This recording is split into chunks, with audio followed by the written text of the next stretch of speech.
আসসালামু আলাইকুম রহমতুল্লাহি আবরকাত। আশা করি সকলেই অনেক ভালো আছেন। এই যে আপনারা দেখতে পাচ্ছেন স্ক্রিনে, এগুলো দেখেন আমার ডিম পাড়া কোয়েল পাখি। এই যে দেখেন আমি এখন রাত্রিবেলা ডিমগুলোকে সংগ্রহ করতেছি যে দুপুর থেকে নিয়ে এখন পর্যন্ত কতগুলো ডিম পারলো। এই যে দেখেন এখানে হলো এক জায়গায়, এরপরে ওই যে ওইখানে আছে আরেক খাঁচা, এবং আমাদের কিছু বাচ্চা ব্রুডিংয়েও আছে।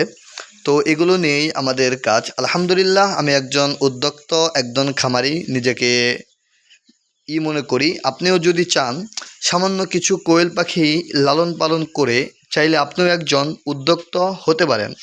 আপনার ইচ্ছা থাকলে, ইচ্ছা শক্তি থাকলে ইনশাল্লাহ আপনিও কয়েকটি কোয়েল পাখি নিয়ে আগে শুরু করে দেখতে পারেন। ইনশাআল্লাহ আপনার পরিবারের চাহিদা মিটবে, বাচ্চাদেরকে কোয়েল পাখি ডিম খাওয়াইতে পারবেন। এছাড়াও যদি আপনি উদ্যোক্তা হতে চান 1 থেকে 150 কোয়েল পাখি পালনে, আলহামদুলিল্লাহ আপনি মাসে 2 থেকে 2,500 টাকা আর্নিং করতে পারবেন। যাদের কোয়েল পাখি প্রয়োজন তারা আমাদের সাথে যোগাযোগ করতে পারেন। আমাদের লোকেশন হলো ঘাটাইল, টাঙ্গাইল। ধন্যবাদ।